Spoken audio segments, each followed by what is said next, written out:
బంగారం ధరలు రోజు రోజుకు పెరిగిపోతూ ఉన్నాయి. అలాగే అంతర్జాతీయంగా మనం ఒకసారి చూసుకుంటే మారుతున్న వాణిజ్య కారణాలు ఒక కారణమైతే పెట్టుబడిదారుల ఆసక్తి కూడా ఇందుకు ప్రధాన కారణంగా భావిస్తున్నారు నిపుణులు. ఇక పెట్టుబడులు పెట్టేవారు కూడా ఈక్విటీల నుంచి బంగారంలోకి పెట్టుబడులను మారుస్తూ ఉన్నారు. ఒక్క సెప్టెంబర్ నెలలోనే గోల్డ్ ETF లోకి భారీగా పెట్టుబడులు పెరగడమే ఇందుకు నిదర్శనం. ఆగస్టులో వీటిలోకి 2190 కోట్ల రూపాయల పెట్టుబడులు రాగా సెప్టెంబర్లో ఏకంగా 4 రెట్లు పెరిగింది. 2190 కోట్ల రూపాయల నుంచి 8363 కోట్ల రూపాయలకు చేరింది. ఇక ప్రస్తుత ఆర్థిక సంవత్సరంలో ఇదే అత్యధికమని ఆర్థిక నిపుణులు చెబుతున్నారు.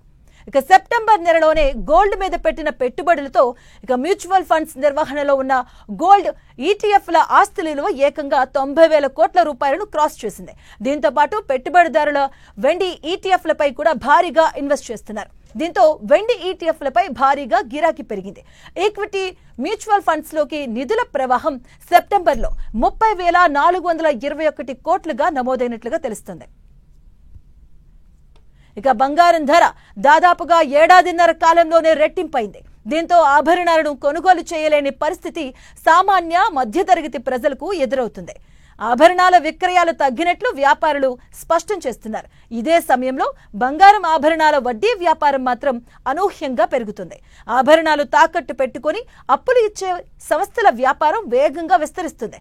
పసిడి ధర బాగా పెరిగినందున గతంతో పోలిస్తే బంగారంపై అప్పుగా ఎక్కువ సొమ్ము లభిస్తుంది. అందుకే ఎంతో మంది తమ అవసరాలకు ఆభరణాలను తనఖాగా పెట్టి అప్పులు తీసుకుంటున్నారు.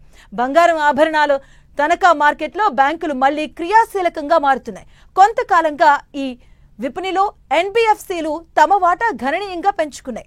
ఆభరణాలు తనఖా పెట్టుకుని బ్యాంకులు జారీ చేసిన రిటైల్ వ్యక్తిగత రుణాలు ఈ ఏడాది మార్చి నాటికి 18% పెరిగాయి. ఏడాది క్రితం వరకు వీటి వాటా 11%. NBFCలు ఇచ్చిన పసిడి రుణాలు ఈ ఏడాదికి మార్చికి 2.4 లక్షల కోట్లకు చేరాయి. దీంతో ఈ విభాగంలో ఏటా 41% వృద్ధి నమోదవుతుంది. ఇక ఈ ఏడాది మార్చిలో 11.8 లక్షల కోట్లుగా ఉన్న పసిడి రుణాల మార్కెట్ 2026 ఏడాది మార్చి నాటికి 15 లక్షల కోట్లకు చేరుకుంటుందని పలు కన్సల్టింగ్ సేవల సంస్థలు అంచనా వేస్తున్నాయి. 2027 మార్చి నాటికి ఈ విపణి విలువ 18 లక్షల కోట్లకు చేరుకోవచ్చని తాజాగా అంచనాలు పేర్కొంటున్నాయి.